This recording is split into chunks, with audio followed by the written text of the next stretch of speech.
Clay is a humanities scholar, and he has many other attributes, but that's all in the program, so I won't talk about it. But he's best known for his radio podcast, the Jefferson Hour, and he has now evolved that into his Listening to America, and we are partnering with Clay and Listening to America in the future. Clay? Thanks. Thank you.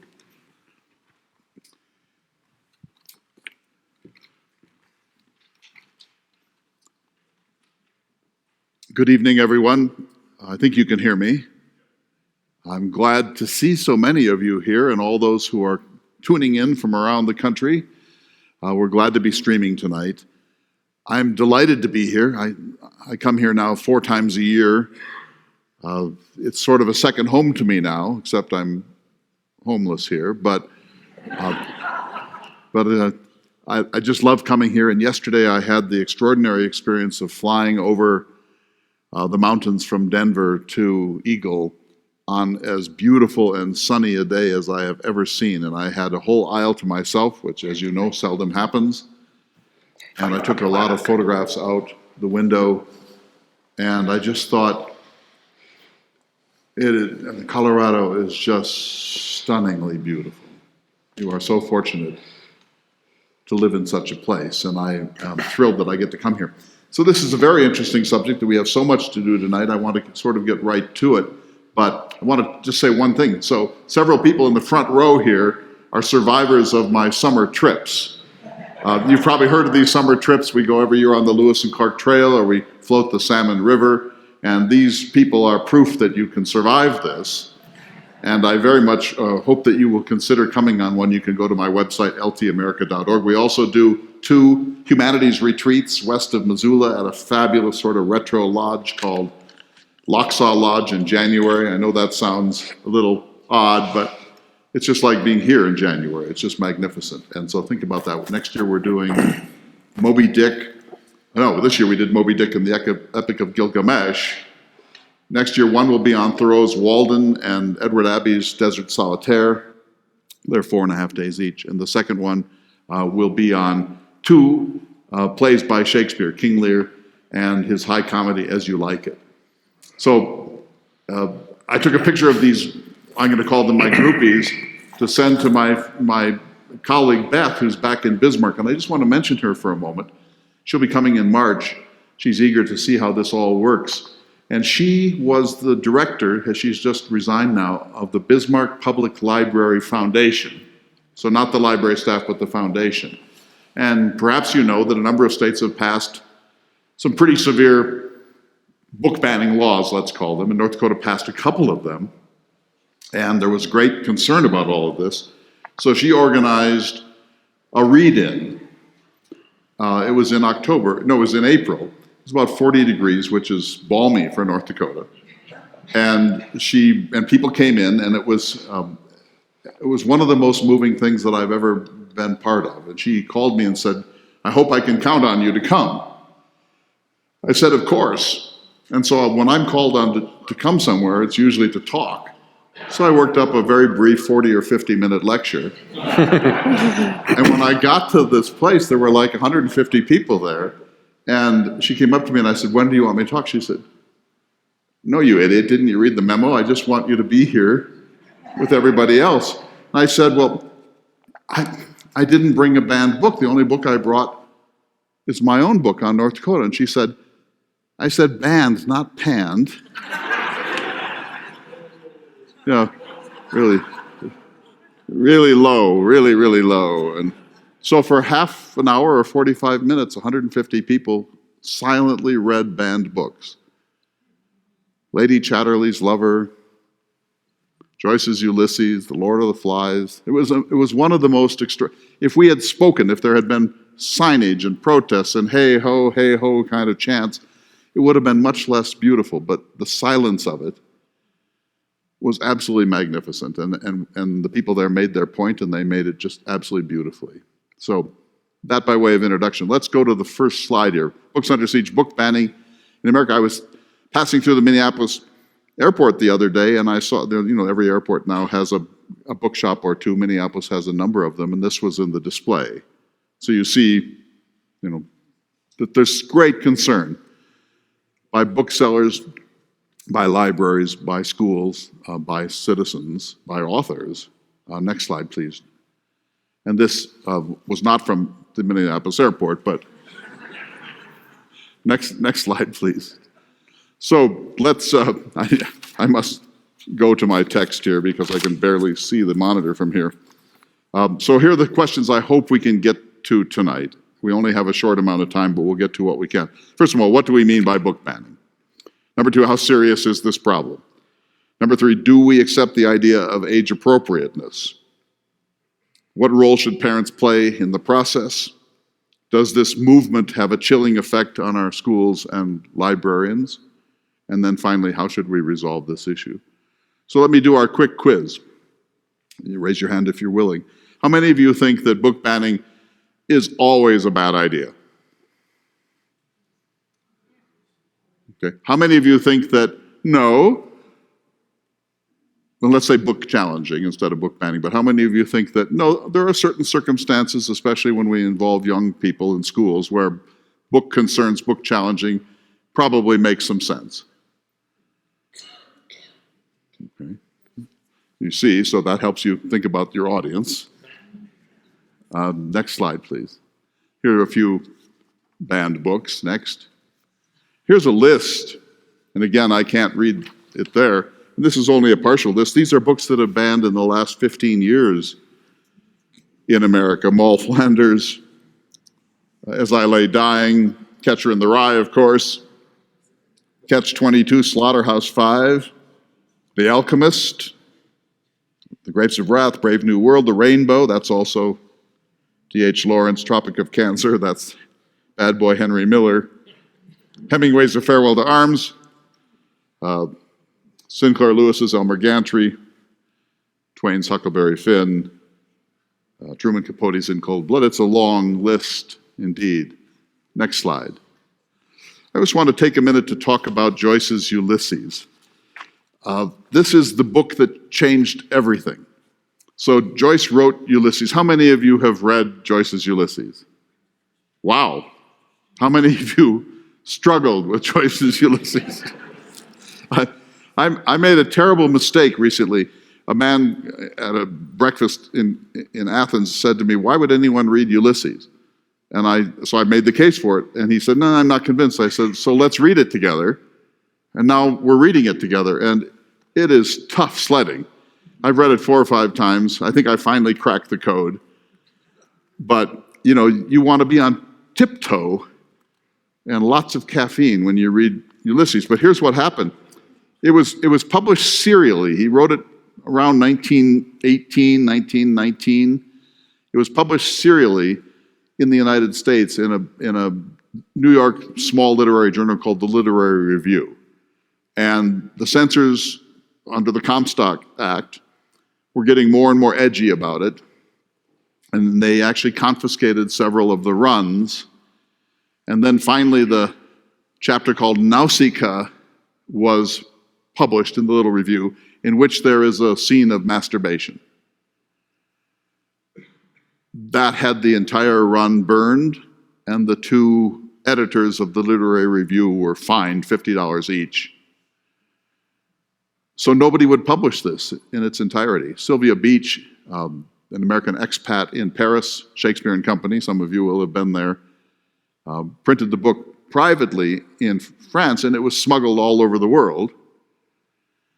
But it couldn't be published in the English-speaking world. And so Random House decided to test this.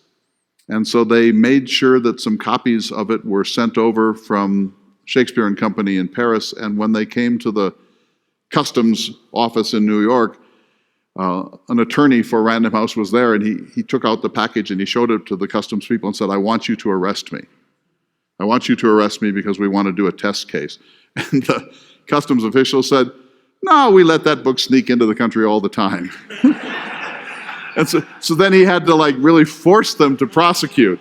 And they prosecuted, and it was found to be obscene. Well, then in 1933, the great moment came when a man named, this was in the U.S. Court system, Random House had brought this action forced this trial.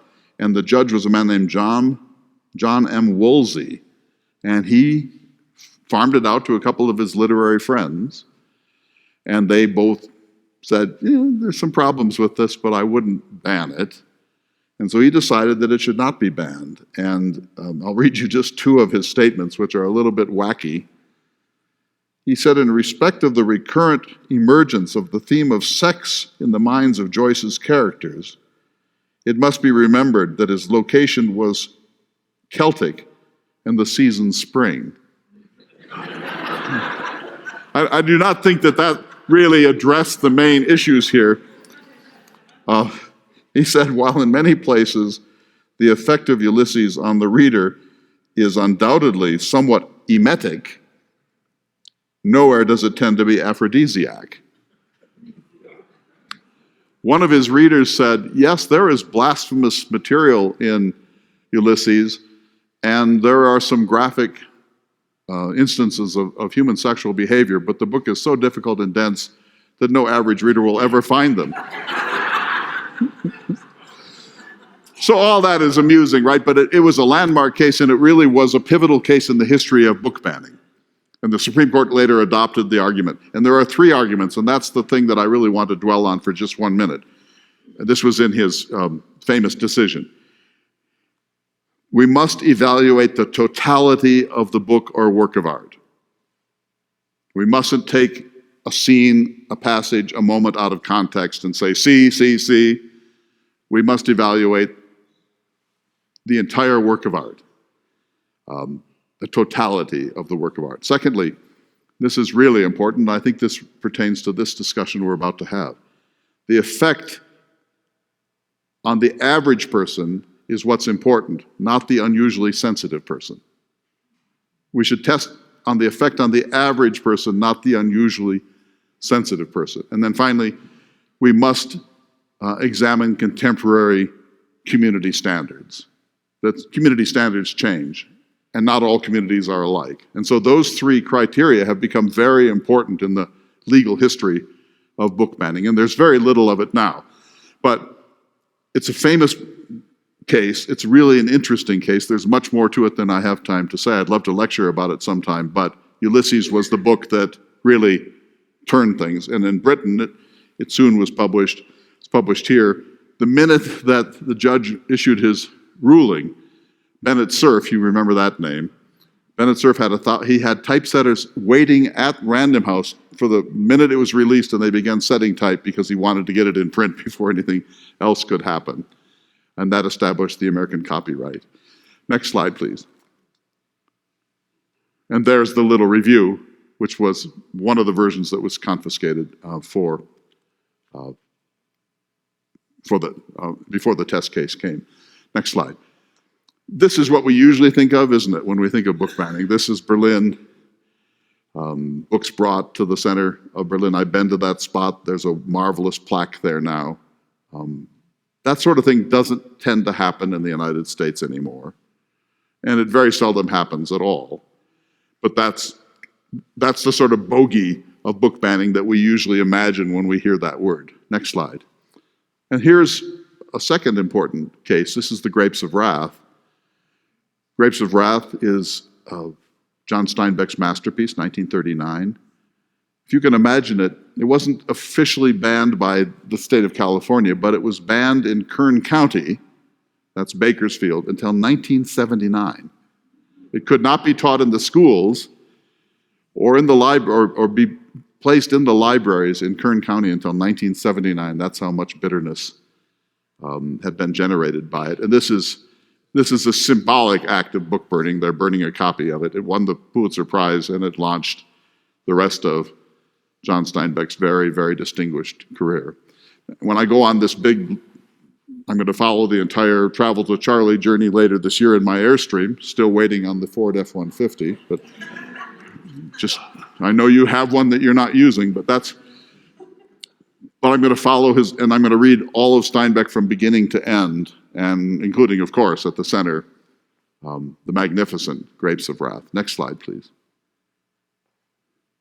So let's pass over this one. This is just a little history of it. the effect of book banning, among other things, is to make people want to read the book, right? And so the great Mark Twain, funny as always, learned that his book had been banned in Boston because it was regarded as, quote, trash and suitable only for the slums. That's not the issue with Huckleberry Finn today, as you know. And Twain said they have expelled Huck Finn from their library as trash and unsuitable only for the slums. This will sell 25,000 copies for us, and many, many more. All right, I think we should bring up our guests. Please come up and take your seats.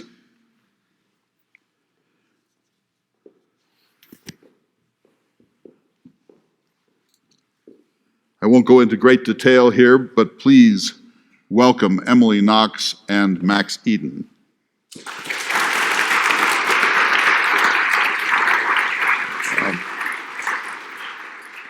Emily Knox is a professor at the University of Illinois, Urbana-Champaign, and Max Eden is a research fellow at the American Enterprise Institute, and much more. And what makes them particularly, you know the definition of expert. An expert is somebody with a briefcase 25 miles from home. But what makes them expert is that they both were called upon to testify, among other things, they were called upon to testify before Congress on September 12th of last year, 2023, a judiciary committee hearing on banned books. And they both were so well regarded in their field that they were brought to the Congress of the United States to testify, and you can look that up online and see it if you like. So I want to start, let's go to the next slide, James. All right, what do we mean by book banning? And I want to start with you, Max, because I know from our earlier discussions and interviews that you want to get something clear right off the start here. Yes. When you hear the numbers bandied around about how many books are banned, those numbers are usually generated by a nonprofit called PEN America. You'll hear 2,500 books banned in 2022, 3,075 books banned in 2023. But this is using a definition of banned that I think may or may not be disingenuous on their part, but is certainly not intuitive to the average person, right? When you think of something as being banned, you think of it being no longer available. Right? If it's banned, then it's not there. But that's not their definition of banned. The definition of banned is a book that has been challenged and removed or restricted for any period of time whatsoever. So, for example, a parent says, I want to challenge X book in the school library. The school district says, okay, we'll take it off the shelf, we'll read it, we'll get back to you. They take it off the shelf, they read it, they put it back on the shelf. A week later, that book, from what you have been told, is banned. So part of the reason I was called to testify from the Senate is because I did a study trying to figure out, well, how many books that are banned are actually no longer available in the school library? And we should specify, as you kind of did in your thing, we're largely talking about school libraries in this conversation. And the answer is about 75% of books that are reported in the media as banned are actually still available in the school library. In one way or another. In one way or another. Sometimes with restrictions, sometimes you might have to go up to 50% of the time with no restrictions. About 25% of the time it might be in a different section, or you might need to have a parental permission slip, or you just might need to go up to the librarian and ask for it personally. Just quickly, can everybody in the back hear? Okay. And if you can't, when Emily speaks, please let us know because we want to get the modulation right. But before we go to Emily, Max, let me ask you this. So banned is an alarmist kind of a term. Yes. What's a better way of talking about this? Emily has said this as well. I think the better way to think about it is challenge. There are books that end up in school libraries that parents find out about. They don't like it for one reason or another. We can talk about the reasons later. And they kind of have an input to the democratic process to say, we don't think this is part of our community standards, as you said in your opening slides. So I think challenge is the best way to think about it. And then after we think about it as a challenge, we can think about the processes that play out, the reasons that play out after that. So a rise in book challenges is certainly fit for discussion, I think. It's less volatile in almost every sense, Yes. although, it's not clear how we all come down on that subject, but we'll talk about that. Emily, I heard you say a day ago the 4 R's: redaction, restriction, relocation, and removal. So these are challenges and actions that are taken that not removal would be the only one that rises to Max's standard of banned, right? Yeah, so I think the best way to think about it is that there are particular outcomes that can come from a challenge. And I use this for R's. I like mnemonic devices. So I say redaction, restriction, relocation, and removal. So you have to be very clear when you read through the case as to what someone is requesting. Are they requesting that something be redacted? So you mark through the objectionable material or image. Are they asking that something be restricted? I think about restriction as in terms of you're asking for permission. It's put behind the desk in some way. You need permission to access it. Relocation, this often happens actually in public libraries. This would be where someone says, this is not actually a book that should be available in the J section. That's the juvenile section in a library. It should actually be in the adult section, or it should be in a section called parenting. And then removal is when something is removed from, for example, a collection. But when I say you have to be very aware of what the person is requesting, what I mean is that are they requesting that something be removed from the curriculum, from the summer reading list, from the classroom library, from the school library, from the public library, from the ebook catalog? These are all quite different requests. So yes, my book is called Book Banning in 21st Century America. This is mostly because it's nicely alliterative. In Canada, it's not Banned Books Week, it's Freedom to Read Week. Some of you might be interested to know this is actually quite controversial in library circles, whether or not it should be called Banned Books Week.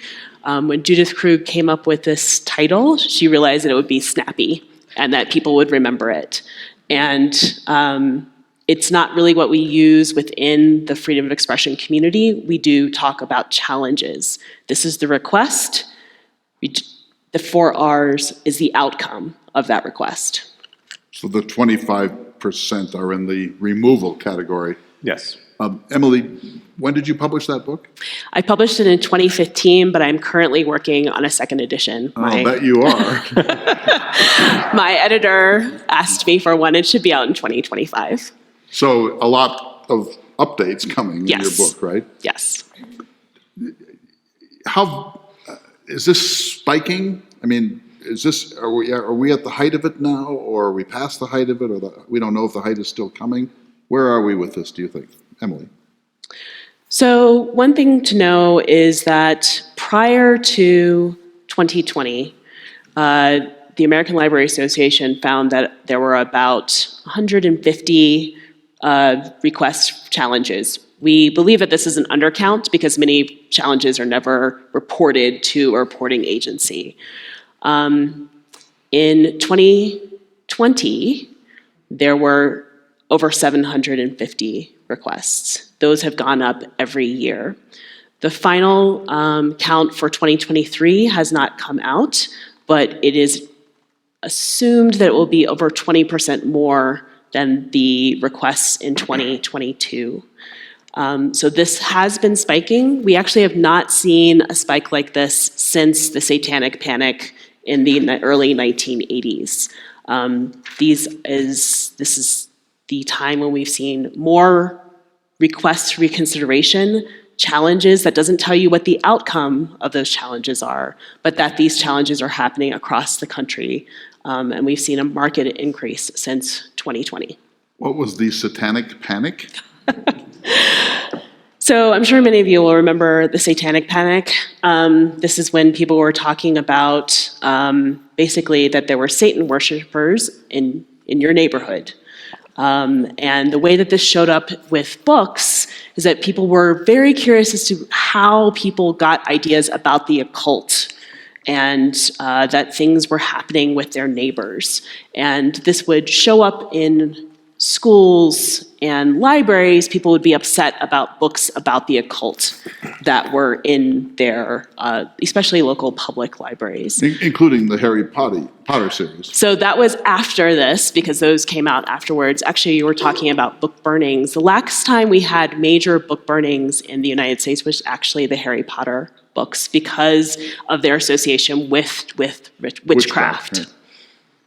All right, so James, could you go to 23 for a moment? Let's just look quickly at this U.S. map. You can see This is 2023. You can see that Florida is the epicenter of this, and Texas is close behind. And then you have Missouri and Utah, and to a certain degree, Georgia, or South Carolina and Pennsylvania. And then you come up to my own part of the world, North Dakota, Wyoming, Idaho, Oregon, Wisconsin, Michigan, Maine, Virginia, Tennessee, and North Carolina. And then you have that broad swath of Minnesota, South Dakota, Nebraska, Iowa, and so on, where there's almost none of it. And then zero in these other states. So it gives you a sense. So, you hear about this on the news, and your sense is you're immediately sort of alarmed by this phenomenon, but it's largely in a small number of places. It's most virulently in a small number of places. And how would you account for that, Max? You can't see that directly in the breakdown, but about half of the overall cases are from Florida and Texas.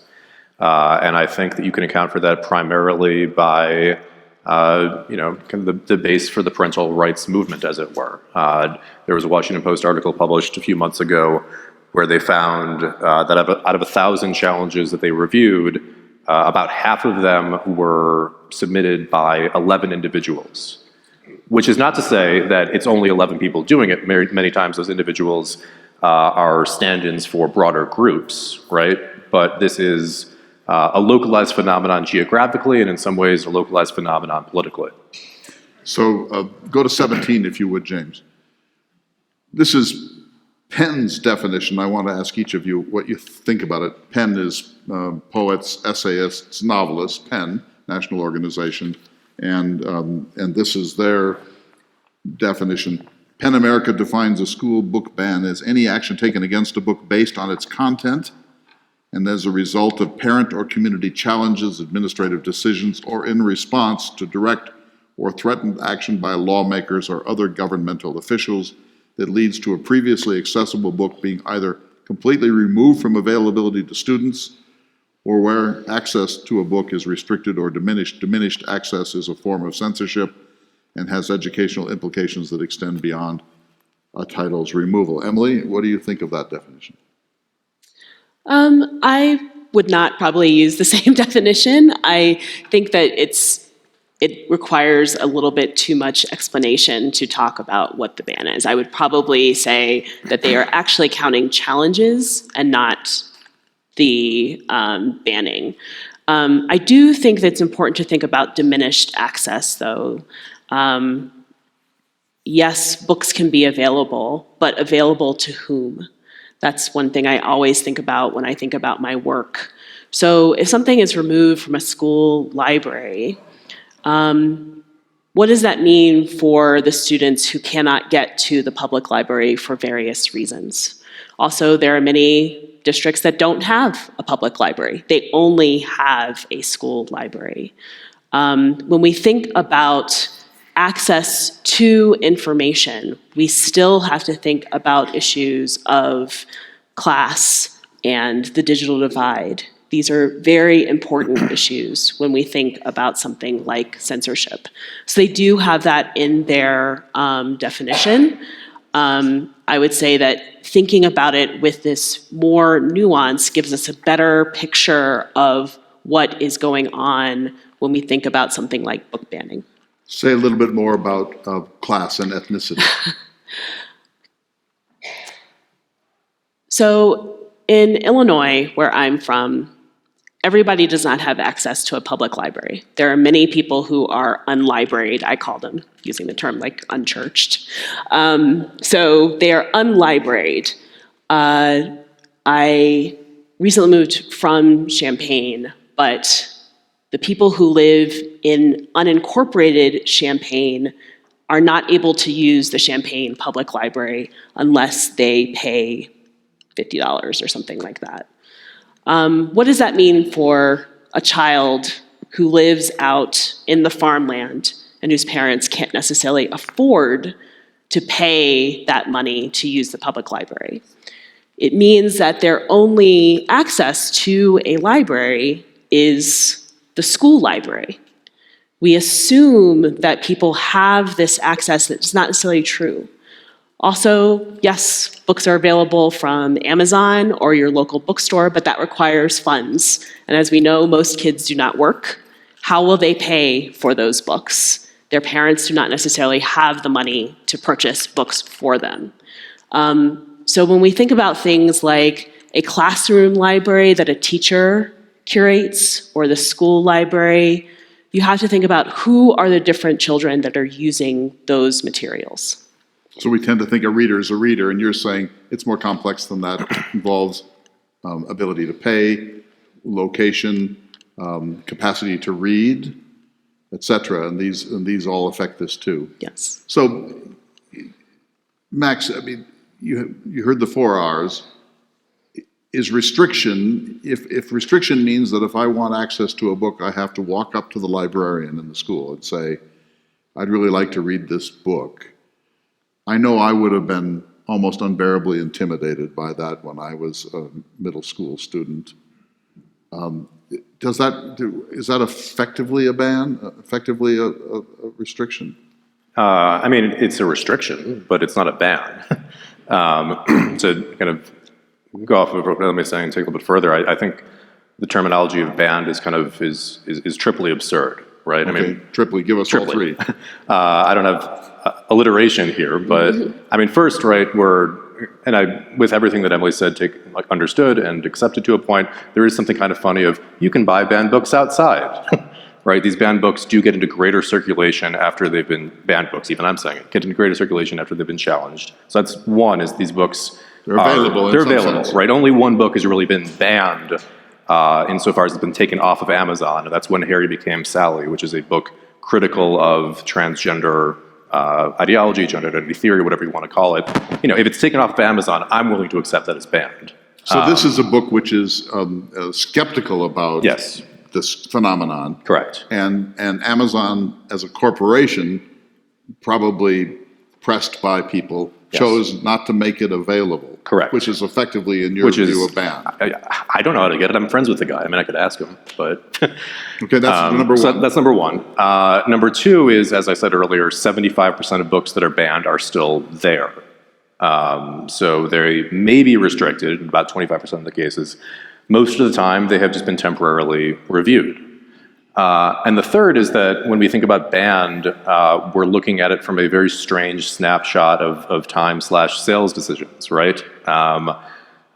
Books outside have been banned from school libraries, in many cases dozens of school libraries, and yet are present in thousands of more school libraries than the book that I just mentioned, other books. Depending on your definition of banned, literally every book ever written has been effectively banned from a school library insofar as it is not there.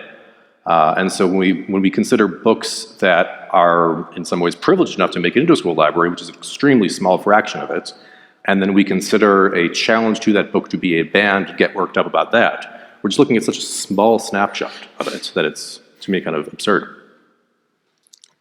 All right. Yes, please.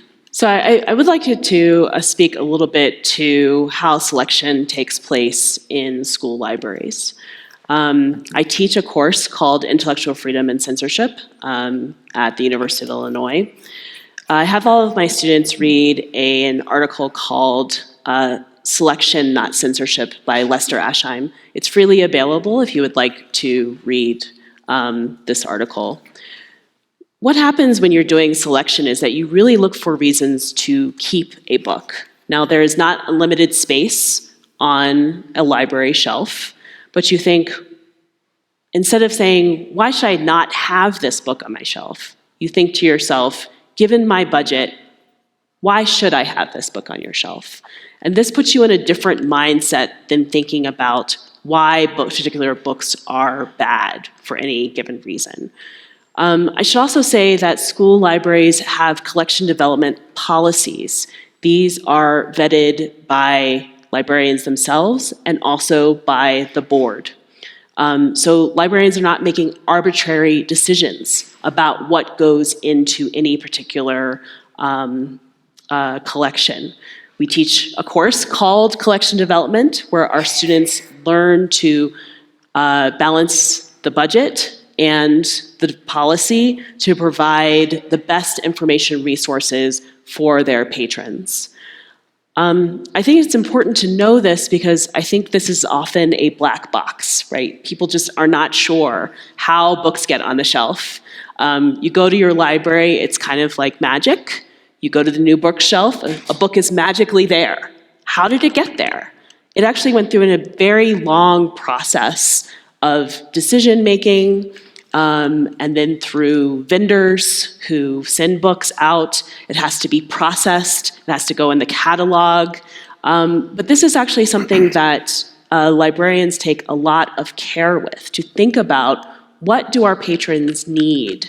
What is the best sources of information for them, for both education and entertainment, when we provide something in the library. I think this is just something that's not always discussed, and it's very important to think about. This is actually what people learn when they go to library school, is how to get those resources to their patrons. So I'm a librarian. Given my limited shelf space and my very limited budget, what books do I choose and why? And what do I think that my patrons in this school or this school district should be seeing? And Max, I can hear you kind of grating a little here because that sounds like there's a neutral professional here making responsible decisions about what should be available. And I've heard you say, well, yes and no. There are also advocates of social change and a certain set of ideologies that are deliberately placing these books with some revolutionary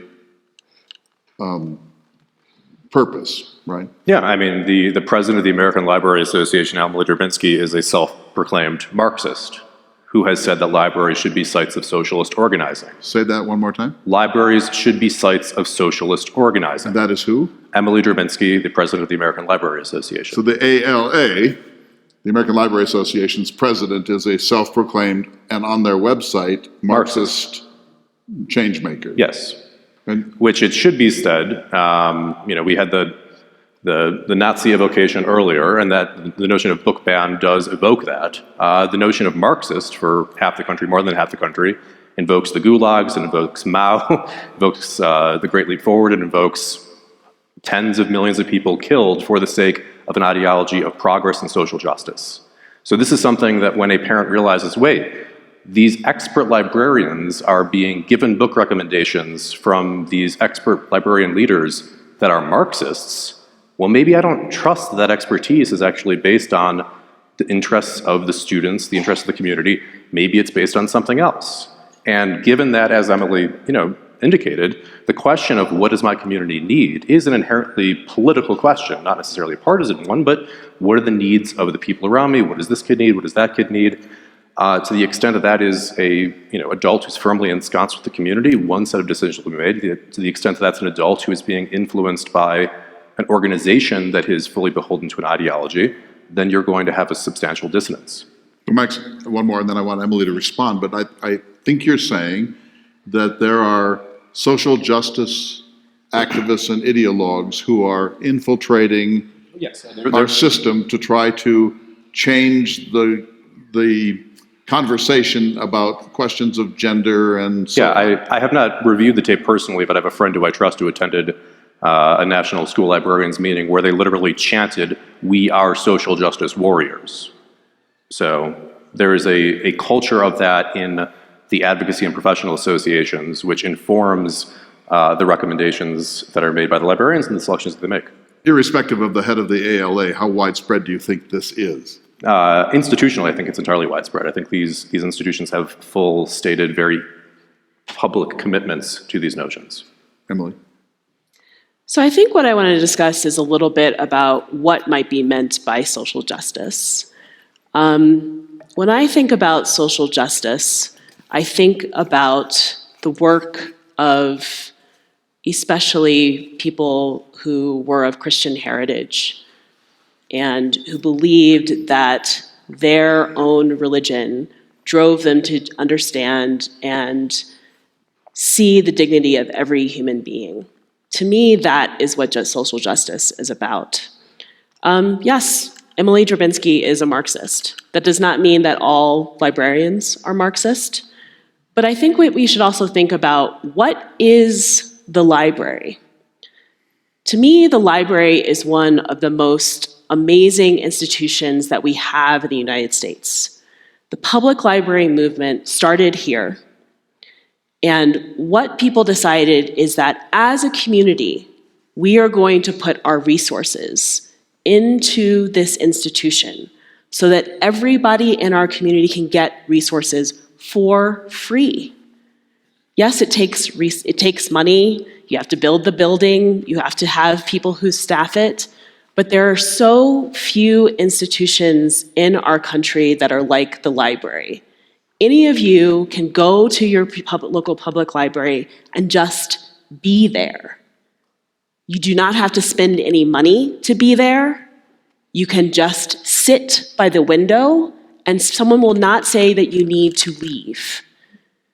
You don't have to spend any money to get a book, a video. You can read newspapers, you can see databases, you can do genealogy research, you can ask all sorts of questions. Often you can check out a laptop.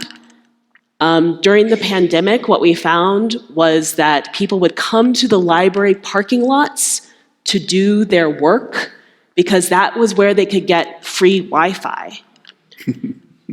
When you think about this institution, is that a socialist institution? Sure, it's a way of putting the social community together to provide these resources for the entire community, whether they can afford them or not.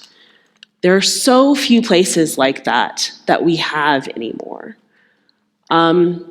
I would say that when librarians get together and talk about being social justice warriors, what is really important and what I tell my students is that every single person who comes into the library is their own person.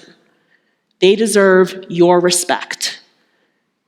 You need to answer their question to the best of your ability. Whether they are 2 years old and asking for a picture book or want to check out some toys, or they're in their 90s and they want to see the local newspaper. You are there to take their information need seriously. To me, that is the essence of social justice, that each and every person matters, regardless of their political affiliation, of how much money they have, anything like that. You take that person seriously when they come to the library. So Max, I think your definition of social justice is a little bit different from Emily's. Well, I think there is no set definition of social justice, and this is frequently what happens with social justice rhetoric, right? People will promote all sorts of things that, worded by themselves plainly, might appear hideous to the average person. But when cloaked in a word like social justice, and when defended as, oh, what I think they're really saying is something that everybody should agree with, you have this very slippery slope of argument. So I think for some people, I wouldn't deny that social justice could mean a general respect for the inherent dignity of every person. Sure, I can't contest their version of that word. But I have seen it mean many other things that, if directly stated, would not gain 90% approval rating, and yet is defended with that kind of terminology. Can we go to 21 just to lighten the tone a little? And then to 22. I love this one. I love these little free libraries. Yeah, those are the books that haven't been banned yet. Look at his expression. It's so lovely. And then to 24, please. These are the books that are mostly on the firing line. And what struck me in our opening remarks is that if it's 750 cases, or if it's 2,000 cases, these are concerning, but it's a nation of 340 million people. Mm-hmm. I mean, that's a very large nation, and I don't know how many libraries there are in the country or how many school libraries there are, but it's lots. Yeah. It's still relatively a minor phenomenon, isn't it? I would say so, yes. What say you? It's not a minor phenomenon when it happens in your community. Of course. I have seen this tear communities apart. Neighbors who will no longer speak to each other, librarians who have to leave their jobs. We talk about these top books, but what I really think about is the mid-list authors who have been targeted. They get harassed, they get doxxed. When I think about the way that, for example, George M. Johnson, who I have met before, has to have security. Ibram X. Kendi. Author of what? Of All Boys Aren't Blue. Which is for sale here, by the way. Yes. I mean, the way these people's lives have changed, and it's not just these authors who are, you might say, the beneficiaries of the Streisand effect. When I think about the authors who are not at this top tier, but are being targeted because they're on, for example, Representative Krause's list of 850 books in Texas, and how their lives have changed because they're on there. I also hear from authors when they say, I cannot believe that people are saying that I am trying to harm children by writing my book. That somehow I wrote this book for children so that they would know more about who they are and their lives. And now people are saying that I am actively harming children. I actually heard a really wonderful interview with Jerry Kraft about this. He's the author of New Kid. And his really reevaluation of thinking about this book that he wrote about a young Black kid who goes to school. It's a graphic novel. And that people are saying that he is a pedophile because he wrote that book.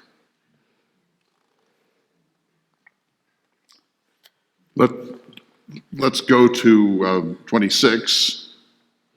I love this slide. It's just the beleaguered student, the beleaguered librarian, the beleaguered citizen.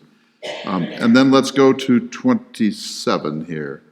And I want to show we've done a lot of background work on interviewing people for this, including the people that are on stage here, but others that couldn't be here, and we wanted to feature some of their work. And I want to start with a news clip from KATY, which is a Houston suburb. It's 2 minutes, and let's watch that. First, tonight, a group of parents say they are shocked about the kind of books available in high school libraries in Katy ISD. Yeah, they read passages from books tonight they consider to be pornography, but others say they need proper context. Matt Doherty was at the meeting tonight and has both sides of this story. Matt? Yeah, even though students today have access to more adult content than any generation in the past, parents tonight said that doesn't mean they should be able to find it in a public school library. I'm reading from the book Jack of Hearts by Elsie Rosen, which is currently in Jordan High School. The description's too graphic for air of sexual acts inside these young adult books. Jack of Hearts, which is at the library of Jordan High School, is just one of the books parents read from tonight that they want removed. According to the review linked to the book on the school library's website, the story's protagonist, quote, doles out sex tips to teens of all orientations, also advises those who aren't sure about sex. It says it's, quote, best suited for older readers. Young adult novelist Donna Freitas wrote in an op-ed for Time magazine arguing that reading these stories in an educational setting opens up a discussion among teens, helping them navigate through big topics like relationships and consent. But the parents tonight don't see it. I cannot even imagine how I would feel if my child came home with this type of book. We cannot unread this type of content. Karen Perez says books like these should be put in a special section of the library where parents have to give permission for their child to read them. They were the worst porn that you've ever seen. It was just incredible. Our kids, they shouldn't be sexualizing our kids. It's also complicated and tragic, and life sucks. Just want to mention, I've never said the F word ever in my life before until just now. So Katy ISD said it wouldn't be able to provide a comment about the books these parents believe are objectionable. The parents are calling for an audit of every school library in Katy ISD. In Houston, I'm Matt Doherty, KHOU 11 News. So let's hold comment on that for a moment. I want to play the first of several clips from Tiffany Justice. I had the chance to interview Tiffany Justice of Moms for Liberty recently, and this is about a minute and a half. Let's play the first one. I came to understand, I don't know if you've ever visited the American Holocaust Museum. So the American Holocaust Museum has an exhibit that they recommend for 6th graders and up. And then they have a separate exhibit for 4th and 5th grade. And then under the age of 4th grade, which, let me think about that. So 3rd grade, you're 8. So we're talking about 9 or so, right? 9, 10. Under that age group, they really don't recommend that children go through the exhibits. And there's a reason for that, because the mind of a child is very different than the mind of an adult. And as a mom, that seems like a really simple, common sense thing to say. Moms know that kids are very different than adults. However, However, you know, if people aren't used to being around a child or haven't spoken to a child before, my example I give is, well, they believe in Santa and the tooth fairy, that a little fairy comes in your room at night and takes your tooth and the tooth of every other child and leaves a coin for you. And she's very small, but she can carry coins and teeth. And they believe that. And so, of course, a child, if they're told that they're perhaps born in the wrong body, may believe that. And it's an enormous responsibility to influence the mind of a child, and it needs to be taken very seriously. And so, of course, parents are very concerned about the way that subject matter is being introduced in schools. You know, it's not surprising, is it, that parents would want to be the ones to teach their children about how babies are made? So Moms for Liberty is located in Florida. The point that she's making here, Max, is that age appropriateness is a very important criterion, that no one's talking necessarily about banning books in the Library of Congress or the Public Library of Chicago, but in a K through 12 system, maybe especially for the younger students, that age appropriateness is a very important criterion, and it's reasonable to restrict access to certain types of books. Yes, and I want to make sure that we don't pass over the first video too, where the key lines to my mind were, we can't read these words in public. And why can't we read these words in public? Well, because of FCC decency standards. And why do FCC decency standards exist? For children, right? There have been cases where parents have been not permitted to read books at school board meetings that they were objected to. They've had to sue in Georgia to be able to read in a public school board meeting the books that are freely available to their children. And without getting into too explicit detail, or we can, I'll defer to you on that, these books are very explicit. The books that you put up there by Penn a while ago, I don't necessarily need to go chapter and verse, although I could. To 24. Yes, but they have passages that one blushes to read out loud, and one would most parents, I think, would be reluctant to read directly to their children and might not be comfortable with it lying around for their children. Very explicit how-tos about how to do certain sexual acts, very explicit descriptions about various sexual acts. I mean, I can or I can't get into actual chapter and verse. I'll defer to you on that, Clay. No need for that, but some of the illustrations are pretty startling. Yeah. And so, but we're talking about, I think, a relatively small number of books here. In other words, we're not talking about hundreds and hundreds of titles, that there is a top 10, top 20. Yes. And I've looked carefully at Gender Queer, and you know, I can see that it would be pretty startling to some people and parents. But my sense is that most books on transgender, on gender construction, on gender identity, on gender dysphoria are not sexually explicit, but they do attend to this set of questions. That's different, isn't it? The ones that end up getting removed do attend to it very explicitly. Ones that attend to it are challenged as well, but the challenges fail at vastly higher rates. It's usually the books that actually have passages that a parent can read at the school board meeting and literally the entire room will feel queasy about that actually leave the libraries. Emily, what's your sense of age appropriateness? So I think that there are books that are appropriate for children and books that are not appropriate for children. The way I discuss this in my research is that I talk about something called difficult knowledge. This is actually not my term, this is from Carrie Robinson. And difficult knowledge is knowledge that adults find difficult to talk about with themselves and among adults, much less with children. So if we think about something like sexuality, how many of us are actually comfortable talking about sexuality with other adults, much less children? One of the librarians I was on a panel with said that she realized that in order to talk about these books, she had to be much more comfortable talking about sex in general. My own feeling is that children have the right to understand themselves, the changes in their bodies, to understand what sex is, to understand what gender is. They cannot do that without having the vocabulary to do so. Yes, some of these books are quite explicit. Now, are they erotic? That's actually a different category of book. Many of them are explicit without being erotic. But how many of us have thought about books in that way and have discussed this with our kids, with our friends, of thinking about the ways that sex as a topic is discussed in a book? One of the books that shows up on these lists a lot is It's Perfectly Normal by Roby Harris. Roby Harris recently died. I should say I'm chair of the National Coalition Against Censorship, the board for the National Coalition Against Censorship, and I served on the board with her for many years.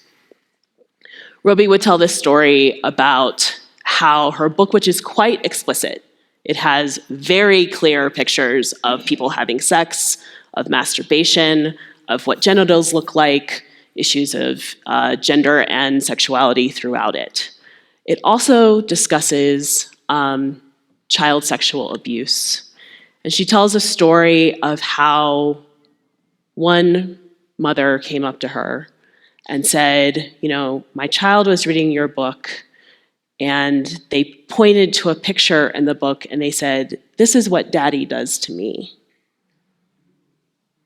That book gave the child the ability and the vocabulary to describe the horrific acts that were happening in that household. The child was removed from the household with their mother. But when you think about that, how else, if we remove these books, how are we protecting children? By not giving them the ability to describe what is happening in their lives, for good or bad. I think that when we think about it more broadly, and we are less afraid of describing what happens, what it means to be a human being, that in fact sexuality is part of being a human being, that we might think about some of these books differently. A lot of texts are taken out of context. So people will describe these things and people will be like, what's happening here? I often get to the part in Emma, All Boys Aren't Blue, where people are describing actually another instance of child sexual abuse. When George Johnson talks about the book, they say specifically, I'm writing this so clearly for the kids to know what is happening when they find themselves in these situations, so that they are able to describe and not be afraid of speaking up, of saying what's going on in their lives. And it is very explicit. I will not say that it is not. But what is gained by saying, we are never going to talk about this? If we assume that everybody is talking to their children about issues of sexuality and gender, I just don't know that that's true, and I don't know that it actually leads to the outcomes that we want. Sir? Yeah. So the book ban issue touches on a lot of other nerves that are coursing through the kind of culture war debates around American public education. And one of them, as Emily kind of highlighted, is comprehensive sexual education, right? And when we think about sex ed and the sex ed debate, we kind of think about the old terms of the sex ed debate, where there was one side that didn't want any talk of it, just wanted to tell kids, don't do nothing, you won't get pregnant, that's all you need to know. And the other side that put forward a kind of like, this is this organ, this is that organ, when this organ is put into that organ and this happens, then a baby's formed, right? The national sex education standards, which have been endorsed by the CDC, and if they've been updated, are in about 40% of classes, 40% of schools, but that's probably an overcount, is formed an organization called SECUS, which has renamed itself Sex Ed for Social Change, right? So these are adult advocacy groups who train teachers, who train health educators to view teaching children about sex as a political act, right? So when a mom sends their kid to school, what are they signing that kid up for? What do they think they're getting? Do they think that they're putting their child in the hands of an adult who's going to view sexuality as a prism to try to promote an agenda of some sort? And we can define agenda very broadly, right? We don't need to necessarily say Marxist or Maoist, but one author might genuinely think, I think that what I'm doing is helping children. I think that my teachings about sex, my diagrams, my descriptions, I think that's in the best interest of children. I have these reasons for thinking so. But other parents might not. They might have very distinctive views of sexuality that they don't want to be directly contravened or countermanded by a school, and they don't think that that's necessarily what they're signing up for when they send a child to school. And so, sex being a very loaded concept can be something that promotes one vision of man or another vision of man. And part of the reason we have public schools is to try to pass on a certain vision of ourselves, our community, our country to the next generation.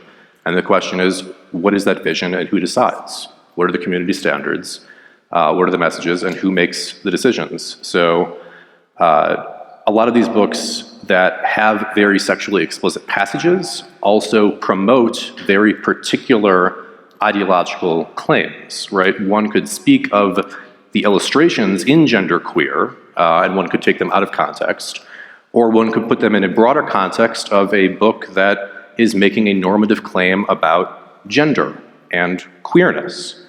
And part of this normative claim, as it is being put forward, as parents are sensing and reacting to, is this notion that a child can be born in the wrong body, and the proper remedy to that, in many cases, is to slit off a woman's breasts, to take off part of her skin, construct an artificial penis, sterilize her, and promote other drugs that have negative long-term side effects that we don't know of, and call it social justice. Because this is what gender is. And there are people who believe that that's what gender is, and they write books to promote it. And there are other parents there are many parents who view that as a necessary part of social justice and progress, and others who view it as something that will be looked back upon as a medical scandal on the scale of Mengele in 15 to 20 years. And this book is part of that broader debate, part of that broader question of how we help kids, of which there are such radical differences that we see, some people putting books into libraries, other parents saying, oh, that is directly explicit and represents an ideological claim that I don't want my school to apparently endorse, so I challenge it. I know we're going to have a chance to ask questions here shortly. Emily, I just want to go back to what you said for a moment. So Tiffany Justice says, these discussions really belong with parent and child, and that's the location where this should be. But I heard you saying some questions are not best between parent and child, where there's abuse, where the parents would be violently intolerant of even raising certain questions about gender and so on. So I think I would say that these are very difficult issues, which is why I call this difficult knowledge. The idea that if you are trans, that this means that you are mutilating yourself is one understanding of what it means to be trans. But the thing that you can see from these books and different people describing their understanding of their own gender is that, in fact, there are many ways of living out your gender. The way I think about it, for example, this is just a quick example about how gender is done. We have these lavalier mics. Today, I made sure that I wore a dress with pockets because I knew I would have a lavalier mic and I would not have a handheld mic. Now, Max did not necessarily have to think about whether or not his outfit would have pockets. This is part of doing gender. Now, I know I'm doing a certain presentation of gender by wearing a dress, by having earrings, but I have short hair. When you think about all of these different issues that come up with gender, what these books allow us to do is think about gender in many different ways. You may or may not agree with those presentations, but does it mean that they should not be discussed at all? Also, when it comes to parents, I guess I just fundamentally do not believe that children are the property of their parents.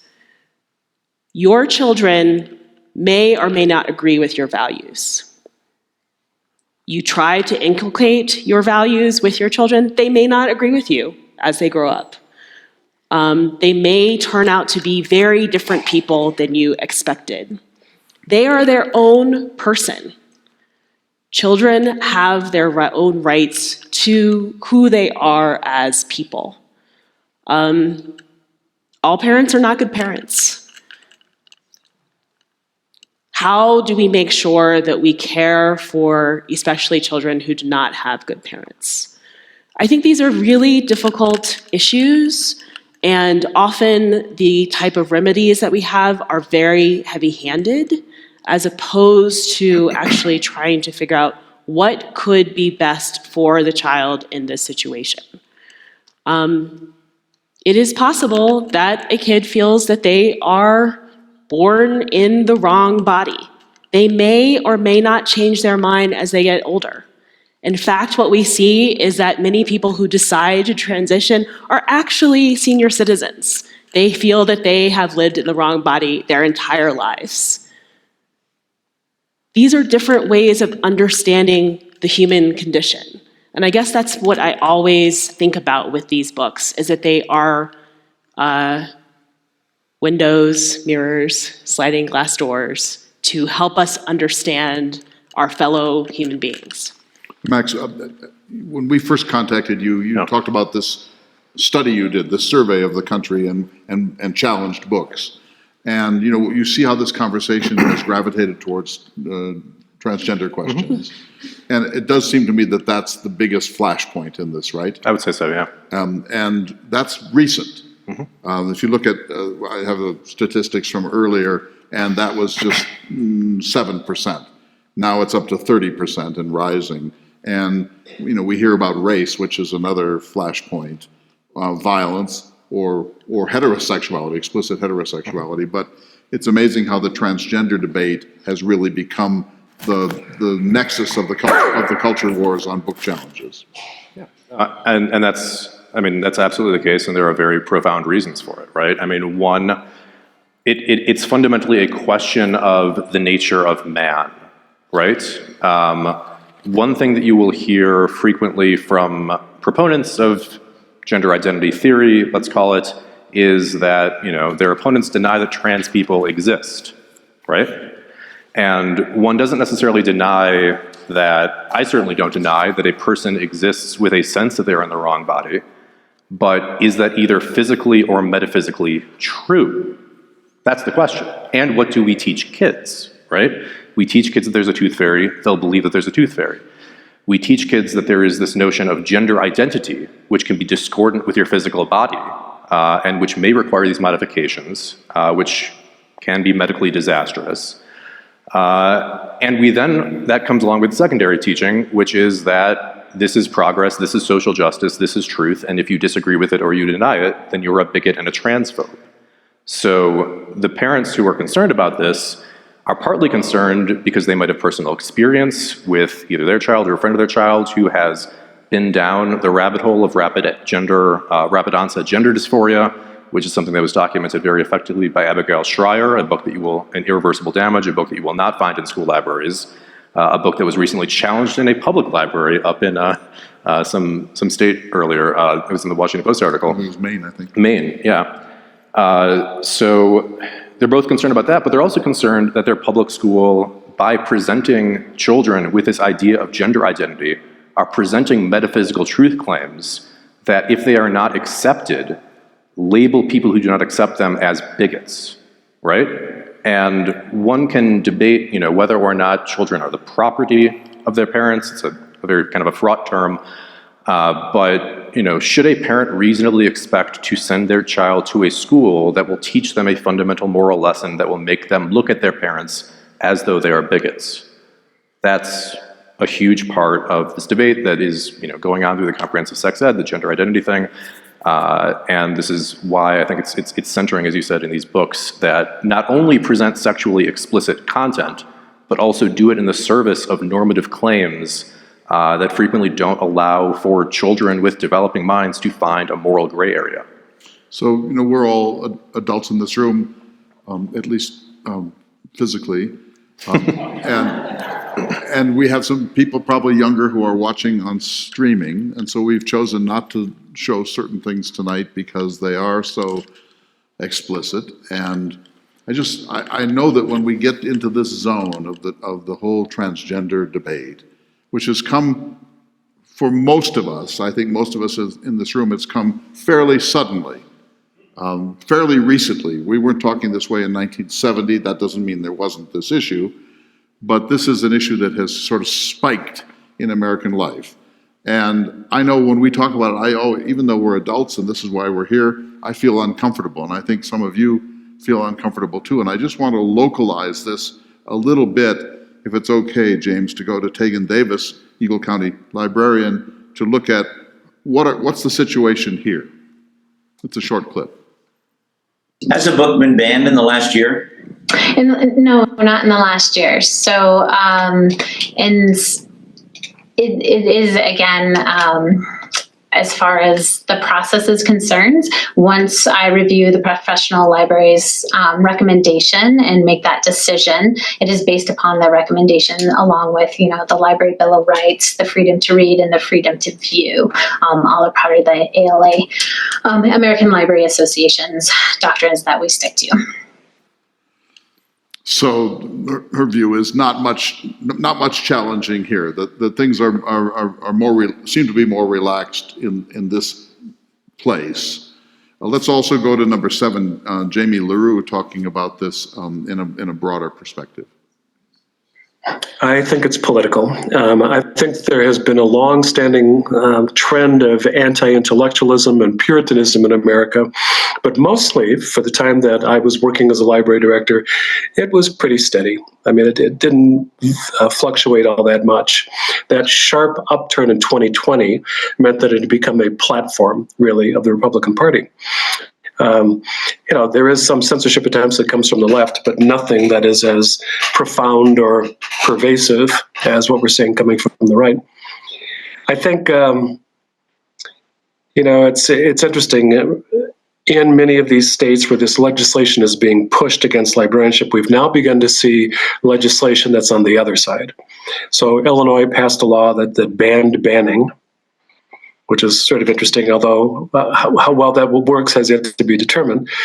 California did the same thing. Delaware, New Jersey are working on those. There's a bill that has been introduced here in Colorado, Senate Bill 24049, that attempts to do the same sort of thing. So what's my prediction? Is this going to last past the election? Only if it continues to generate money.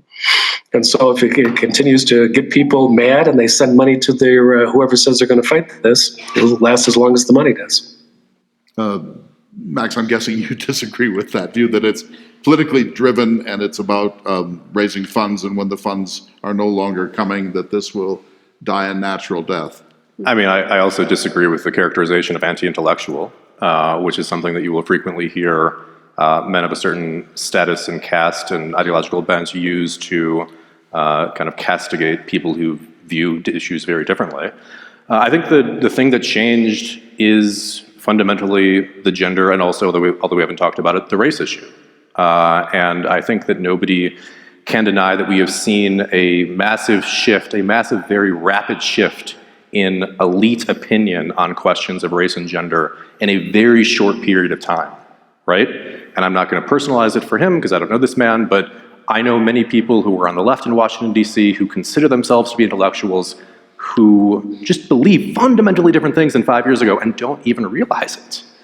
And so as this kind of moral worldview of elite discourse changes and starts to filter into public institutions of people who haven't fundamentally changed their minds about core questions about the nature of man over the past 5 or 10 years, that you will continue to see a reaction. I don't think it's primarily money-driven in a political sense. I don't think these things will dry up, because I think it has its finger on the pulse of a very core question of American culture that's coursing through schools, and that this has become a flashpoint for.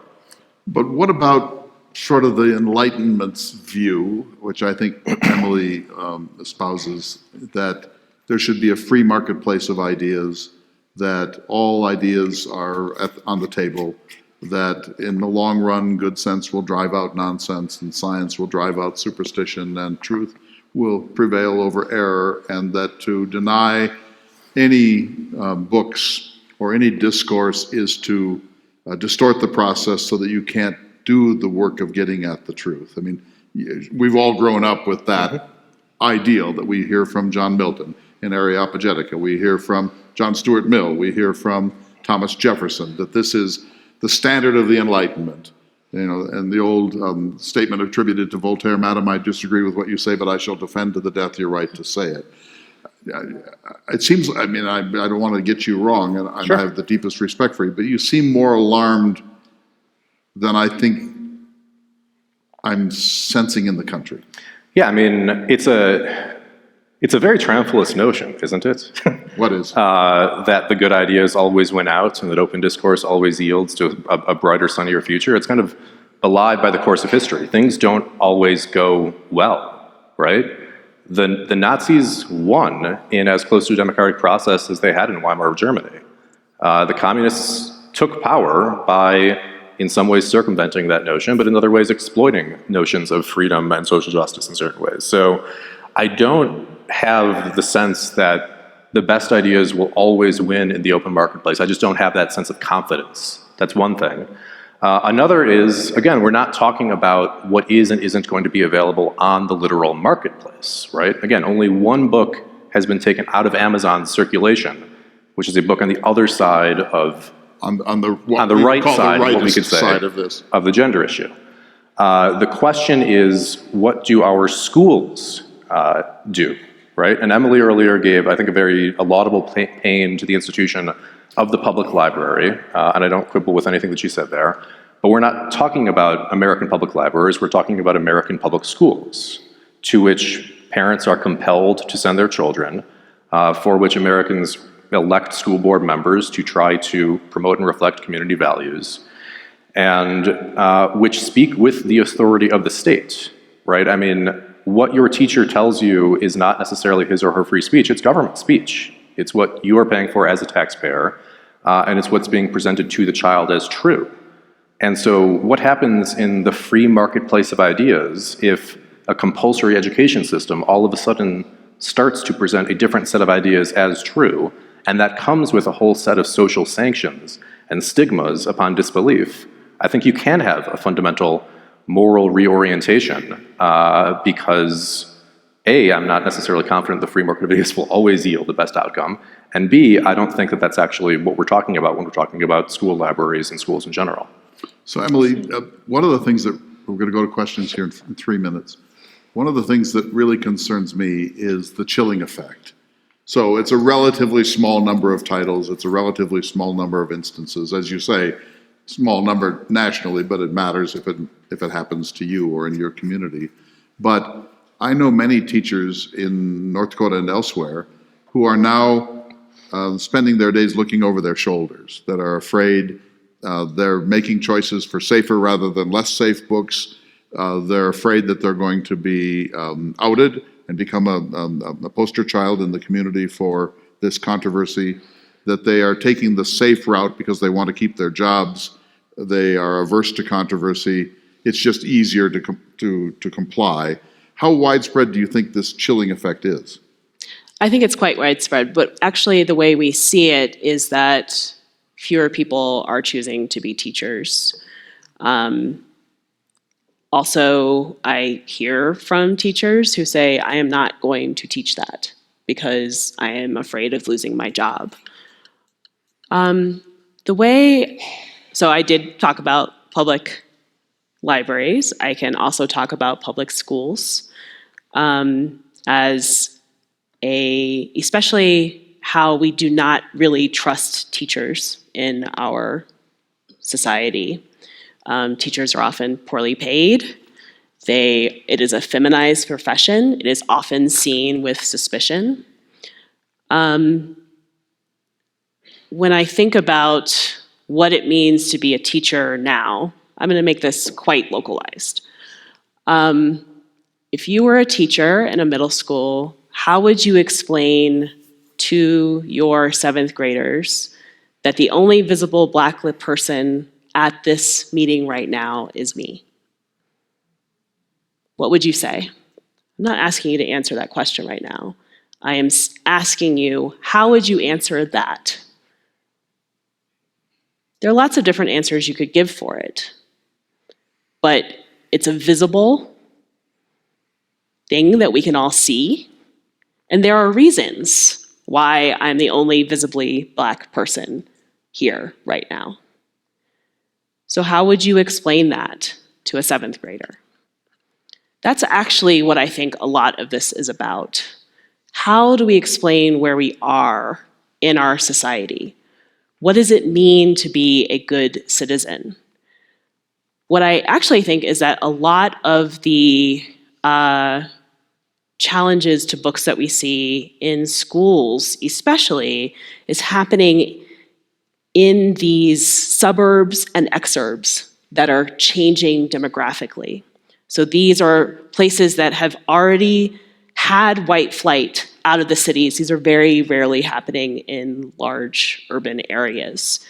But they're changing demographically because people who are recent immigrants or who are moving out of the city, they are becoming often less homogenous. They are becoming less white. How do you explain that?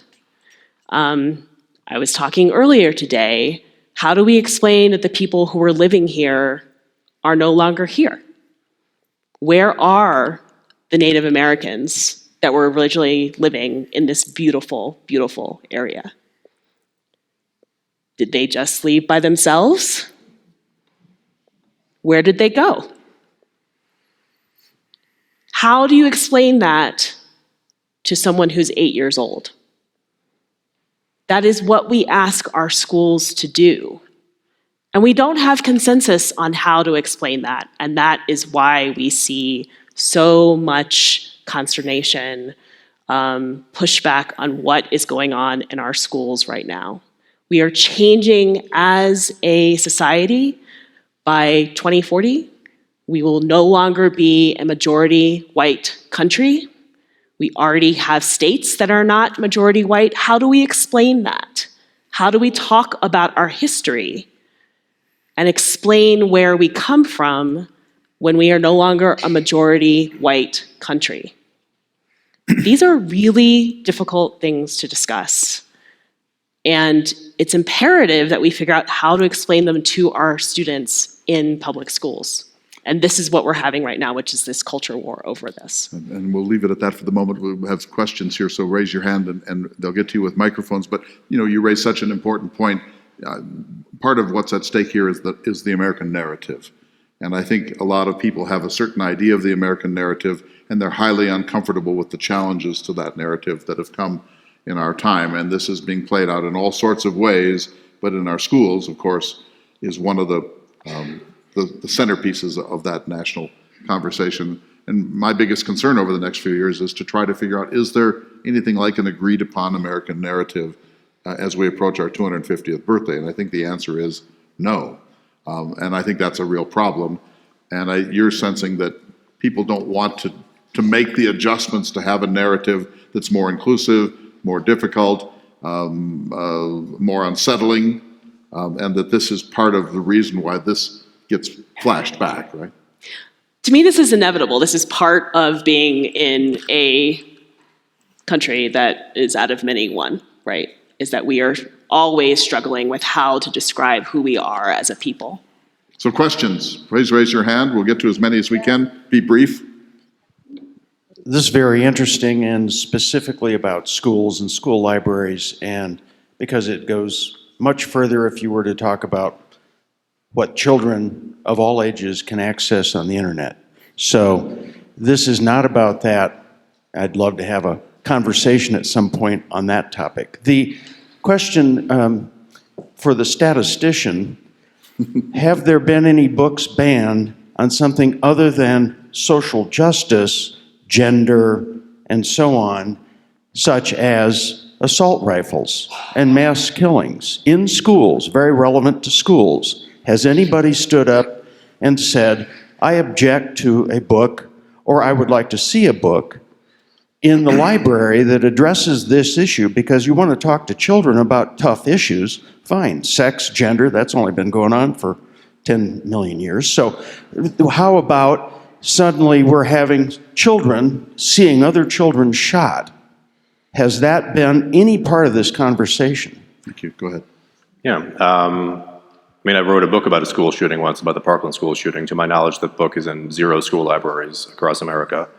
I would not say that it's been banned. It just has not been selected, and there are reasons, I think, why it hasn't been selected, one of which is that the book was very critical of the education policies within that system that, in my view, helped to enable the shooting and have helped to enable other shootings. But it's a very politically uncongenial message to the broader education class, so I haven't seen it adopted. As to whether or not I've seen any challenges of it, I haven't. I've cursorily looked at every book on PEN America's banned book list. I've looked at every book that has actually been removed, and I cannot think of a single title related to that that's been challenged. Question here. Please raise your hand so she can see you back there within the. Go ahead. Right here. I understand. This may be just Close. maybe just pure speculation, so to speak, but I've seen, particularly in the state of Florida, where books were taken out of the schools, and they found out that it wasn't a huge group. It would be 3 or 4 people just wanted one certain book out, and the libraries were just, like Emily was saying, they're nervous about it, so they pull the book out. Is that true or not? I mean, I've seen those reports over time, but I'm not sure if they have any substance or truthfulness in them. That is true. I think the main thing to know is that books being removed is not always reported. So what I hear from librarians who talk to me is that the principal will come through at night and just remove some books. And you have to decide how much risk you want to take as a teacher or a librarian to stand up to your principal and say, I want these books back. So we estimate that about 80 to 90% of actual removals, challenges are not reported because it's a risk to report if it's something like your principal taking your classroom library and just taking the books and they just aren't there the next day because they came in that night. Many teachers, librarians can't afford to lose their jobs. So we actually don't have a good idea of how much this is happening. This is more anecdotal, but it is definitely happening.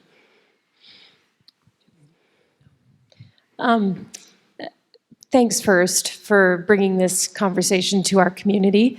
I think that it's super valuable for us all to hear your expertise. So thank you for that. My question is around the banning and challenges, the balance of fiction versus nonfiction. So I know we referenced many titles, but I think it's important to parse some of that out, if you wouldn't mind. And then the second question is also around age categories. A lot of the top books that we see challenged in school libraries are for students of an elevated age or elevated reading level. But what do the numbers look like for younger readers? If you could just share some of your expertise So fiction, in those nonfiction, areas. and what ages are receiving most of the attention? Yeah, it's almost entirely fiction, right? The book that Emily referenced earlier, If It's Perfectly Normal, would be a rare exception to that among the top 10 list of the books that are actually most removed at the end of the day. As to the level, it will vary. We are primarily talking about middle and high school. Occasionally these books reach their way into elementary schools. I think, if memory serves, George Johnson threatened to sue one of the co-founders of Moms for Liberty for alleging that his book was in a elementary school, and he himself had said that he didn't view his book as a children's book, but it in fact was in an elementary school. And that's less frequent than them being in middle and high school. Middle school is really the trickiest territory. But I would say it's overwhelmingly at the middle and high school level, leaning towards high school. Can I address the fiction, nonfiction issue? Of So one thing to think about is that naturalistic fiction has always been quite controversial. So if you look at the list that was given before, it's really about describing people. It used to be that librarians themselves were very unsure about fiction. So there was the 2-book rule. This was in the Victorian Gilded Age. You could check out 2 books as long as one of them was nonfiction. Because what is fiction? Fiction is not true, right? So what are you learning from fiction? You have things like the Penny Dreadfuls over time, but the rise of non-naturalistic fiction has always been a huge issue for people. So we can think about like Fanny Price, right? These sorts of books have always been quite controversial. When we started writing naturalistic fiction for younger and younger ages, those books are controversial because they are describing people, and people are messy. I would also say that, yes, it's true that most of the books are fiction that are on the list, but there are also the top 2 ones are memoirs. They are not fiction. I think this is very important to say, because when we say things like graphic novels, I prefer the term graphic narrative, because these are not novels. They are actually memoirs. So if we look at that list, Genderqueer is not a novel, it is a memoir. All right, we have one right here. And then I want Kai to speak while you're back there. Thank you, this has been fascinating. Is this a uniquely American thing that is happening? I'd be really curious to hear what's happening internationally. And Excellent question. Is this a uniquely American phenomenon, or is this happening in the world? It seems to be a uniquely Anglo phenomenon. So it happens in Canada and it happens in the UK. I have not heard it happening much in any other countries. But also, I'm an expert advisor for the International Federation of Library Associations, their Intellectual Freedom Committee. The issues are very different in other countries. So you really have to look on a case-by-case basis to think about what might be happening in various countries. So if you are a librarian in, say, Kazakhstan, which we have librarians in Kazakhstan, your issues when it comes to things like censorship are quite different than what they would be at a public library in London. So it seems to be a very Anglo phenomenon, and I hope someone will write about that one day. Why is it that especially the former colonies seem to be really into this? It happens quite a bit in Australia too. New Zealand has its own censorship board, so their issue is a little different from the rest of what I would call the Anglo world. Yeah, I'll maybe just a couple more words on that. I mean, it is, I agree that it's a distinctly Anglo phenomenon, and there are a few reasons for that. One gets to, one could say diverse moral cultures, right? I mean, good luck stocking books on transgenderism in any given African country. Good luck stocking books on homosexuality and in a given African country, they will never, not never, they are not going to be imminently banned from those schools because they are not entering those schools. In Europe, in France, has a very different concept of public education than we do.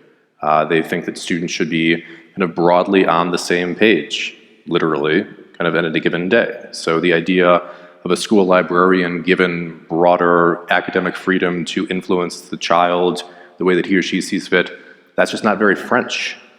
And then the other thing, which, somebody should write a book on it, I'm not going to be the person to do it, but the ideas that are animating these controversies are catching on in Anglo countries and aren't catching on in other countries, right? The race stuff, which you hasn't talked about, doesn't resonate as strongly in non-Anglo countries, which don't have a similar American history of that issue. The gender identity stuff is going the other way in a lot more European countries where the medical health advisory boards are saying, oh, we don't have data on this, and the data that we do have seems to be not great, so let's tamper down on the medical side of it, and then that will have ripple effects through. So there's kind of neither the moral structure, the government structure, nor the ideological traction that has all come together in the Anglo countries to make that happen in other places. I just don't want us to think that we should feel bad for being Anglo here. Pros and cons. America prides itself on local control, that we have a decentralized system. There's a lot of antagonism towards the National Department of Education, and frequently there are attempts to close it down. People like, in a democracy, or what we like to call a democracy, parents feel very strongly that their tax dollars are supporting these systems, and they have deep concerns about what's going on in the schools. Those concerns became more prevalent with the pandemic when parents actually looked over the shoulders of their children on those screens and saw what was happening in the schools, and in some cases became alarmed for different things. I think this is a very American phenomenon, and I'm not sure that it's necessarily a bad one. I mean, democracy is messy, difficult, often ugly, often mean-spirited, but it's us. And I think we take a certain pride in the American way of approaching these things. I like it that this debate is going on. I think it should be going on. I don't think that we should just say anything goes or we'll just trust schools. I think it's important that parents speak. I wish it were more civil than it tends to be. But I think I just don't like the idea that that maybe this is a post-colonial thing or that this is a particularly Anglo thing. Americans have always fought over these things. Think of the debate over, say, Uncle Tom's Cabin, which could not be read in most southern states for a very long time. History is almost always on the side not of the book banners. History on the whole tends to be on the side of the people who say that fear turned out not to be as fundamental as they thought. At any rate, I just want to make sure that this is a possible thing to think about here. Kai, I want to ask you, as a bookseller, what sort of what's it like on this question? I know you have a special section in the wonderful Bookworm. Let's all say thanks for independent bookstores in America. Tell us about your own experience. Yeah, so for those of you that don't know me, my name is Kai. I am the assistant manager, children's book buyer, and gift book buyer, among several other hats that I tend to wear, at the Bookworm of Edwards. And I think that it is a ripple that we have felt less so here because we are in an area where this isn't necessarily as prevalent of an issue as it is in some other states, like you saw on the map. But I do think even here we've felt it. It is something that we talk about a lot as a company culture we are first and foremost a community-oriented space. So we try and represent our community as fully and wholly as possible. We are also a space that prides itself on freedom of expression, freedom of information, and believe that every single person that walks into our door, no matter who they are, should be able to find a book that represents them. There's a quote that I like to refer back to, which is, every single book is not for every reader, but every reader deserves to see themselves in a book. And so I think that that is something that we have all been struggling with, is how do we manage that through the process of selection, like has been talked about, process of curation, We just expanded, but we are still only about 3,500 feet of selling space, so we can't represent every single book. But how do we, as buyers, as booksellers, as book curators, as lovers of knowledge, work towards this ideal of making everyone feel safe in our space? And I think that that comes from balancing personal opinion, because I'm not going to pretend that I agree with every single book that's in our store personally, because I don't. And I don't expect customers to agree with every single book that's in our store, because that's an unrealistic expectation. Where I have the personal problem, to remove myself from the business for a moment, where I personally have a problem is when someone walks into the store and is upset about a book we're carrying because they personally don't agree with it. Because for everyone that comes up to me with that narrative, there's a line of 5 people who have thanked me for carrying that book. Because it's the first time that, they've seen a person with their hair type on the cover of a picture book, or it's the first time that they've seen a person of their gender or sexual orientation portrayed in a positive light on the cover of a book. And I think that that is something that, we're dealing with so many issues that are so unique to the experience of humanity, and we're so quick to try and pull the humanity and the emotion out of it, which I think does a disservice to the conversation as a whole. These are very hot button topics for a reason, and I think that by looking at books as less objects and more experiences, that's how you maintain the humanity and the emotion that all of these books warrant, because someone along the line really did put their heart and soul into crafting this narrative, whether it's the true story, whether it's a collection of animal facts, whether it's fiction about aliens and the space future, like whatever it is, someone along the line thought that this was a story worth telling. And so I think as lovers of intellectualism, as lovers of information, it's our obligation to treat these not as just paper between cardboard, but as like the truly human creation that a book is, because I think it's such a uniquely human thing to write a story in a book and then hand it to someone else and want to share that. I think it's so uniquely human. Thank you very much. So we just have a few minutes left. This one here. I just wondered one topic you didn't touch upon, and I think this is really at the bottom of some of this. It's religion. And so obviously every religion, Christian or non, has a point of view about sexuality, and which is evolving. So what a part of book banning or book challenging has to do with religion? Quickly. If you'd like to go So first. my background is in religious studies, so I would say a lot of it has to do with religion. A lot of it has to do with especially thinking about conservative Christian values, how we understand and how that plays out, which everybody doesn't necessarily agree with.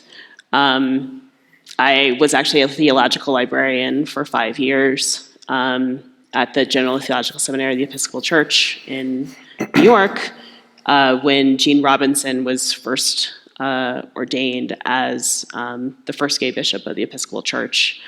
What I would say that this has to do with book banning is really that people have strong religious conviction in their beliefs.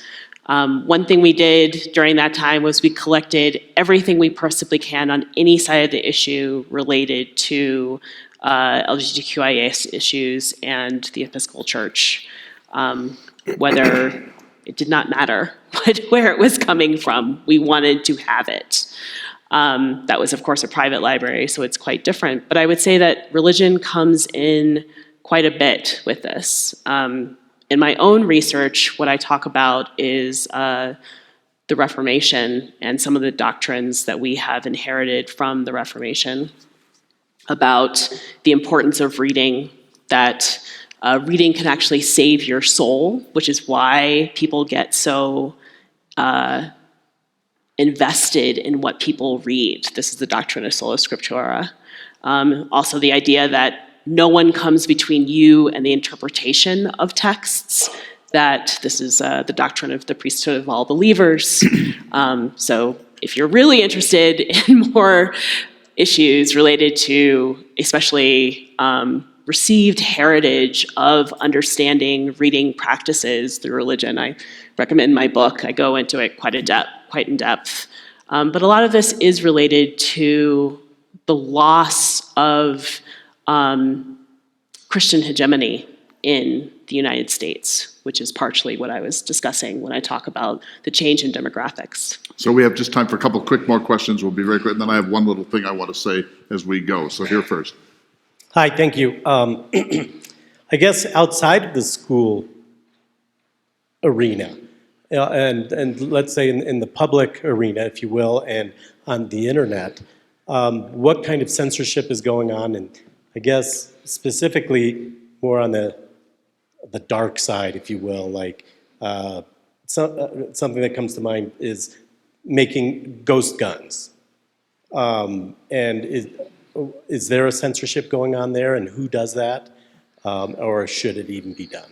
Sort of remember the anarchist cookbook from the 1970s? Is there any censorship of books on how to make an atomic bomb, how to build a ghost gun, how to do this and that? Yeah, I mean, there was an interesting report that broke out of, I think, the House Oversight Committee that the Biden administration pressured Amazon to delist books that didn't have perspectives on COVID and vaccines that they didn't prefer. So, we've seen that. We've seen other governmental intrusions in the social media sphere. We have a case going up to the Supreme Court about other kind of federal interventions in social media around these regions. So I'm not too knowledgeable about the ghost gun issue in particular, but we are seeing kind of federal level coercion and censorship on key issues in other arenas. So Max, I got an email today from a friend of mine here who said, be sure to raise the question of silent censorship of books, right-wing books, books that they don't become public controversies usually, but they're not available in, it's not necessarily K through 12, but in our public libraries, that there is a conspiracy, he thought, to keep certain books out of the library. This is silently done as an acquisitions censorship. Yeah, I mean, we can define the word conspiracy broadly and ask the question, okay, so Abraham X. Kennedy's books have been challenged in some school districts. I don't believe removed from any. If they have been less than 3, I'm pretty confident about that. John McWhorter, who is a liberal Columbia professor who wrote a book that from a liberal perspective, I personally, as more conservative, didn't like the book, but it was a definitive takedown on, it was called woke racism, right? And if you want to count what's where, Kennedy's books are in about 40% of school libraries, and woke racism is in about less than 1%. And is this a conspiracy, or is this the product of expertise playing out through the field? Expertise that may or may not be informed by leaders with certain ideological commitments. So that's kind of one of the 3 reasons why I said it's absurd, because a book about a school shooting that lays blame for that school shooting and thesis continues through at certain progressive school policies. I never thought it was going to get into school library. I never even thought to get upset about it not getting into one, because I never expected it to be picked up. Right, so we just have time for one more question. For those that we won't get to your questions, I apologize. We can stay and linger afterwards informally, but let's take one more. Right here. Thanks, very interesting. I taught reading in a middle school for 16 years. Luckily, I only had one book softly challenged.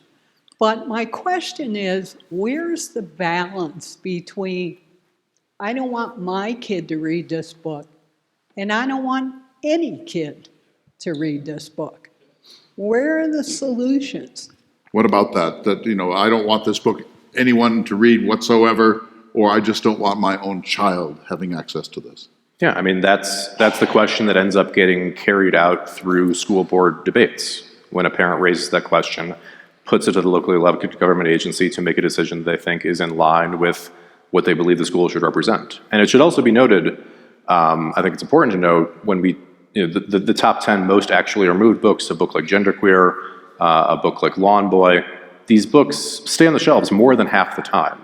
The most removed book, Genderqueer, is removed about half the time it's challenged. So more than half the time that even the most explicit, and one could also say most ideologically loaded books are challenged, the decision is made keep them after all, based on, again, the public input. Emily, quickly. Yeah, so I would say that the way that I teach my students, I encourage them to fulfill that quote that the library should have something that offends everybody. I would suspect that John McWhorter's book does not show up as much as Ibram X. Kendi's book due to the audience that it was written for. Also, there's the issue of popularity. People will ask about Ibram X. Kendi's book. They may or may not ask about John McWhorter's book. This is also something that people take into account when they're building collections. There are all sorts of things that you have to weigh when you do this work. This is what we train people to be experts in our schools. And I think that the more that you can ask somebody, how did this book end up here? And they will probably tell you exactly how it ended up on a shelf. You can also put in a request that they buy a particular book. And they usually will. I've never had a book that I've recommended not be purchased by the library. So if you feel like something is missing at your school, at the school library, at the public library, put in a suggestion for it to be purchased. It may or may not be purchased, depending usually on the budget. But often we really want to know. We want to provide the things you want to read. So what are those things? Let us know. I wish we had more time. Just want to say one thing, and then I know that James will close us out. But first of all, thank you. I really wish we had more time, because I think we're just touching on some very, very important issues here. I just want to tell you, when Kai was talking about the need for Bookworm to have a wide variety of books, sort of everyone can find a book for them. I just want to tell you about my experience working in the anarchist bookstore in Boulder. Tell surprise, I lived in Boulder for a number of years. I loved it, of course. What's not to love about Boulder? Boulder's locally known as the People's Republic of Boulder, which is insane. But at any rate, I worked, and so on Saturdays I worked in this anarchist bookstore. And so I went there and I had to go through mandatory anarchist bookstore training. And so the first day I said, well, how do I do this? And they showed me the till and so on. And then they said, but here's the thing. If someone comes in and wants a book and doesn't want to pay full price, go ahead and sell it to them. And I said, okay, that's not my bottom line. And then they said, and if they don't want to pay anything, sometimes just look away.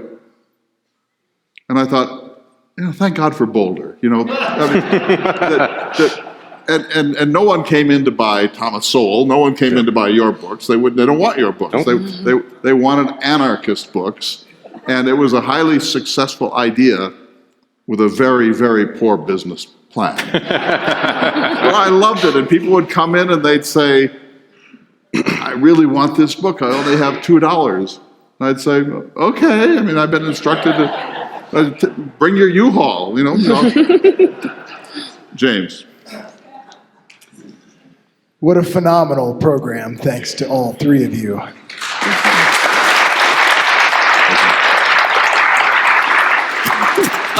As you can tell, these conversations on controversial issues require a huge amount of very thoughtful planning and preparation and production.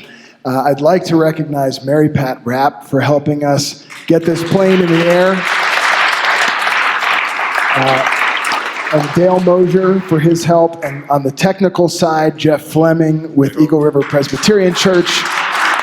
And Joe Kanya on our video mixer tonight. Thanks to the Bookworm for being such a wonderful partner. The banned books are available for sale. I also want to recognize our small but mighty staff, Megan McGee-Bonta, Kevin Ives, and Katie Coakley. So finally now, a round of applause for Emily Knox, Max Eden, and Clay Jenkinson.